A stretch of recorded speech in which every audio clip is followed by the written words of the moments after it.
शौनक जी के साधन विषयक प्रश्न करने पर सूत जी का उन्हें शिव महापुराण की महिमा सुनना। श्री शौनक जी बोले, हे महाज्ञानी सूत जी, संपूर्ण सिद्धांतों के ज्ञाता हे प्रभु, मुझसे पुराणों की कथाओं के सार तत्व का विशेष रूप से वर्णन कीजिए। सदाचार, भगवत भक्ति और विवेक की वृद्धि कैसे होती है तथा साधु पुरुष किस प्रकार अपने काम, क्रोध आदि मानसिक विकारों का निवारण करते हैं। इस घोर कलयुग में जीव प्राय असुर स्वभाव के हो गए हैं।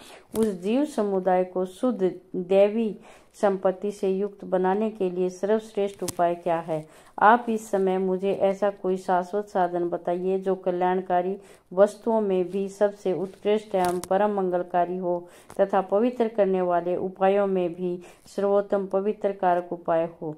तात वह साधन ऐसा हो जिसके अनुष्ठान से शीघ्र ही अंतःकरण की विशेष शुद्धि हो जाए तथा उससे निर्मल चित्त वाले पुरुष को सदा के लिए शिव की प्राप्ति हो जाए। सूत जी बोले, मुनि श्रेष्ठ शौनक, आप धन्य हैं। आपके हृदय में पुराण कथा सुनने के प्रति विशेष प्रेम एवं लालसा है, इसलिए मैं शुद्ध बुद्धि से विचार कर परम उत्तम शास्त्र का वर्णन करता हूँ। वह संपूर्ण शास्त्रों के सिद्धांतों से संपन्न, भक्ति आदि को बढ़ाने वाला, भगवान शिव को संतुष्ट करने वाला तथा कानों के लिए रसायन स्वरूप दिव्य पुराण का श्रवण कीजिए। यह उत्तम शिव पुराण काल रूपी सर्प से प्राप्त होने वाले महान त्रास का विनाश करने वाले।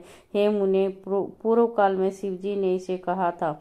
गुरुदेव व्यास जी ने सनत कुमार मुनि का उपदेश पाकर कलयुग के प्राणियों के कल्याण के लिए बड़े आदर से संक्षेप में इस पुराण का प्रतिपादन किया है। हे मुने, विशेष रूप से कलयुग के प्राणियों की चित्त शुद्धि के लिए इस शिव पुराण के अतिरिक्त कोई अन्य साधन नहीं है।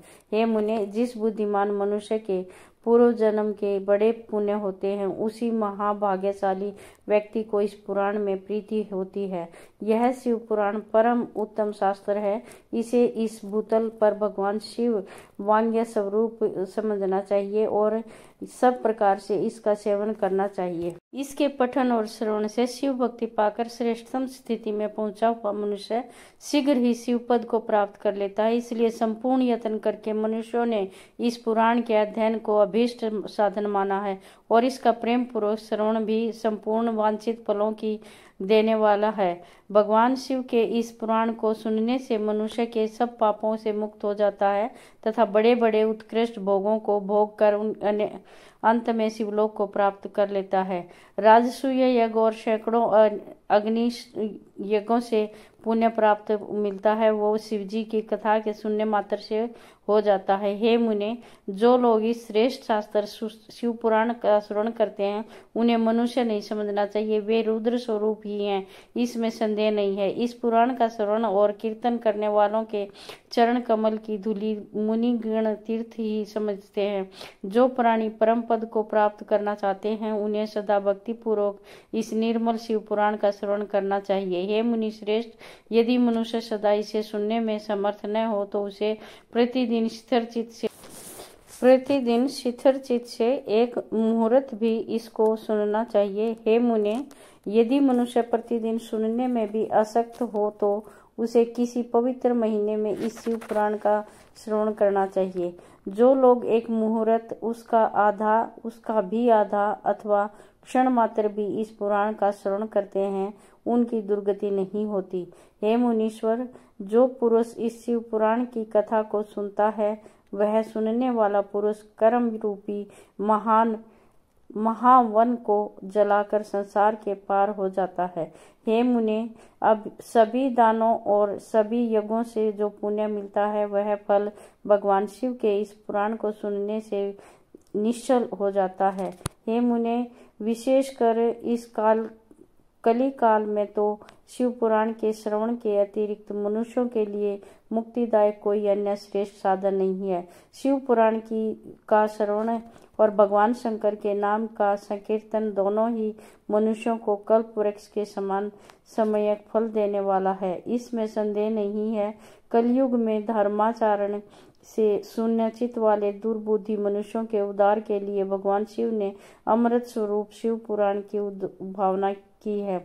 अमृत पान करने से तो केवल अमृत पान करने वाला ही मनुष्य अजर अमर होता है, किंतु भगवान शिव का यह कथामृत संपूर्ण कुल को ही अजर अमर कर देता है। इस शिव पुराण की परम पवित्र कथा का विशेष रूप से सदा ही सेवन करना चाहिए। इस शिव पुराण की कथा के श्रवण का क्या फल कहूँ। इसके श्रवण मात्र से भगवान सदाशिव उस प्राणी के हृदय में विराजमान हो जाते हैं। यह शिव पुराण नामक ग्रंथ 24,000 श्लोकों से युक्त है। इसमें 7 संहिताएं हैं। मनुष्य को चाहिए कि वह भक्ति, ज्ञान और वैराग्य से भली भांति संपन्न हो, बड़े आदर से इसका श्रवण करे। पहली विद्या सर्व संहिता, दूसरी विद्या रुद्र संहिता, तीसरी सत्य रुद्र संहिता, चौथी कोटि रुद्र संहिता और 5वीं उमा संहिता कही गई है। छठी कैलाश संहिता और 7वीं वायव्य संहिता। इस प्रकार इसमें 7 संहिताएं हैं। 7 संहिताओं से युक्त यह दिव्य शिव पुराण पर ब्रह्मा परमात्मा के समान विराजमान है और सबसे उत्कृष्ट गति प्रदान करने वाला है। जो मनुष्य 7 संहिताओं वाले इस शिव पुराण को आदर पूर्वक पूरा पढ़ता है वह जीवन मुक्त कहा जाता है। हे मुने, जब तक इस उत्तम शिव पुराण को सुनने का सुअवसर नहीं प्राप्त होता तब तक अज्ञानवश प्राणी इस संसार चक्कर में भटकता रहता है। भ्रमित कर देने वाले अनेक शास्त्रों और पुराणों के श्रवण से क्या लाभ है, जबकि एक शिव पुराण ही मुक्ति प्रदान करने वाले के लिए गर्जन कर रहा है। जिस घर में इस शिव पुराण की कथा होती है वह घर तीर्थ स्वरूप ही है और उसमें निवास करने वालों के पाप यह नष्ट कर देता है। हजारों अश्वमेध यज्ञ और सैकड़ों वाजपेयी यज्ञ शिव पुराण की 16वीं कला की भी बराबरी नहीं कर सकता। हे मुनि श्रेष्ठ, कोई अथम प्राणी जब तक भक्ति पूर्वक शिव पुराण का श्रवण नहीं करता तभी तक उसे पापी कहा जा सकता है। गंगा आदि पवित्र नदियों, मुक्तिदायिनी सप्त पुरियों तथा गयादि तीर्थ इस शिव पुराण की समता कभी नहीं कर सकते।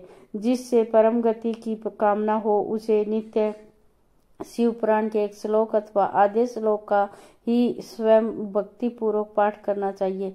जो निरंतर अर्थानुसार साधन पूर्वक इस शिव पुराण को बांचता है अथवा नित्य प्रेम पूर्वक इसका पाठ करता है वह पुण्यात्मा है, इसमें संशय नहीं। जो उत्तम बुद्धि वाला पुरुष अंतकाल में भक्ति पूर्वक इस पुराण को सुनता है उस पर अत्यंत प्रसन्न हुए भगवान महेश्वर उसे अपना पद प्रदान करते हैं। जो प्रतिदिन आदर पूर्वक इस शिव पुराण का पूजन करता है वह इस संसार में संपूर्ण भोगों को भोग कर अंत में भगवान शिव के पद को प्राप्त कर लेता है।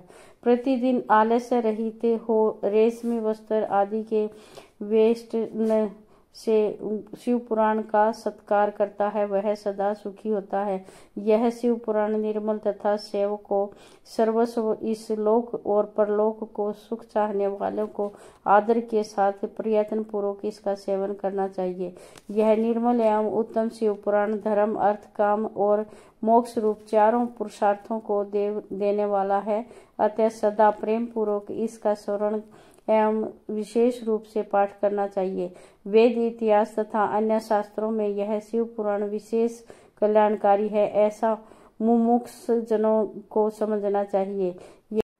यह शिव पुराण आत्म तत्वज्ञों के लिए सदा सेवनीय है, सत्पुरुषों के लिए पूजनीय है, तीनों प्रकार के तापों का शमन करने वाला है, सुख प्रदान करने वाला है तथा ब्रह्मा, विष्णु, महेश आदि देवताओं को प्राणों के समान प्रिय है। ऐसे शिव पुराण में प्रसन्न चित्त सदा वंदन करता हूँ। भगवान शंकर मुझ पर प्रसन्न हो और अपने चरण कमलों की भक्ति मुझे प्रदान करें।